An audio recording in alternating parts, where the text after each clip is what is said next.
കേരള തീരത്ത് തുടർച്ചയായി ഉണ്ടായ കപ്പലപകടങ്ങൾ കരയിലും കടലിലും ഒരേപോലെ ആശങ്കകൾ നിറയ്ക്കുകയാണ്. മത്സ്യത്തൊഴിലാളികളെ വറുതിയിൽ നിന്നും വറുതിയിലേക്ക് നയിക്കുന്നത് കൂടാതെ രാസവസ്തുക്കളുടെ ചോർച്ച കടലിലുണ്ടാക്കുന്ന പരിസ്ഥിതി ആഘാതം വളരെ വലുതാണ്.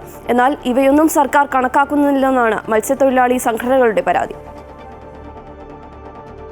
കേരള തീരത്ത് രണ്ടാഴ്ചക്കിടയിൽ 2 ചരക്ക് കപ്പലുകളാണ് അപകടത്തിൽപ്പെട്ടത്. മെയ് 25-ന് പൂർണ്ണമായും മുങ്ങിയ ലൈബീരിയൻ കപ്പലായ MSC എൽസ 3-യിൽ നിന്നും 100-ലധികം കണ്ടെയ്നറുകളാണ് കടലിൽ പതിച്ചത്. മാരക രാസവസ്തുക്കൾ ഉൾപ്പെടെ അടങ്ങിയ കണ്ടെയ്നറുകൾ ഉണ്ടാക്കിയ പാരിസ്ഥിതിക മലിനീകരണം അടങ്ങുന്നതിന് മുമ്പാണ് അതിതീവ്ര രാസവസ്തുക്കളുമായി സിംഗപ്പൂർ കപ്പലായ AV വാൻഹായി 503 കണ്ണൂരിനും ബേപ്പൂരിനുമിടയിൽ കടലിൽ അഗ്നിക്കിരയായത്. ഇവ രണ്ടും പ്രതികൂലമായി ബാധിക്കുന്നത് കേരള തീരത്തെ മത്സ്യത്തൊഴിലാളികളെയാണ്. സുഗമമായ മത്സ്യബന്ധനവും വിപണനവും സാധ്യമാകുന്നില്ലെന്നു മാത്രമല്ല, കടലിൽ കലരുന്ന രാസമാലിന്യങ്ങൾ മത്സ്യത്തിൻ്റെ ആവാസ വ്യവസ്ഥയെയും തകർക്കുകയാണ്.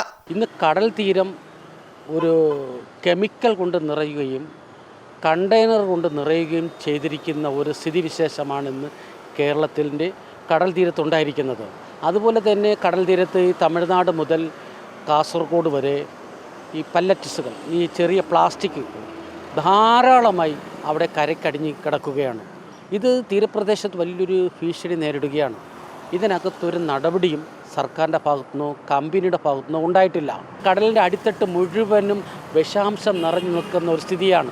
മത്സ്യബന്ധനത്തിന് പോകാൻ തന്നെ പറ്റാത്തൊരു സ്ഥിതി ഉണ്ടായിരിക്കുകയാണ്. കാലപ്പഴക്കം ചെന്ന കപ്പലുകൾ കേരള തീരത്തെത്തിച്ച് അഗ്നിക്കിരയാക്കി ഇൻഷുറൻസ് തട്ടാനുള്ള കപ്പൽ കമ്പനികളുടെ ശ്രമമാണിതെന്നും സംശയിക്കുന്നതായി മത്സ്യത്തൊഴിലാളി സംഘടനകൾ പറയുന്നു. വളരെ കാലപ്പഴക്കം ചെന്ന കപ്പലുകളെ കേരളത്തിനകത്ത് കൊണ്ടുവന്ന് ഡിസ്മാൻഡിൽ ചെയ്യുക, ഇത് കണക്കുള്ള അപകടങ്ങൾ മനഃപൂർവ്വം വരുത്തി വെച്ചിട്ട് അവർക്ക് ഇൻഷുറൻസ് തട്ടുക എന്നുള്ളതാണ് ഇതിനകത്ത് മനസ്സിലാക്കാൻ പറ്റുന്നത്. കപ്പൽ മുതലാളിമാർക്ക് കോടികൾ ഇൻഷുറൻസ് ഒന്ന് വാങ്ങാൻ വേണ്ടിയുള്ള ചെയ്യുന്ന ഒരു സംശയം ഇവിടെ നിലനിൽക്കുകയാണ്.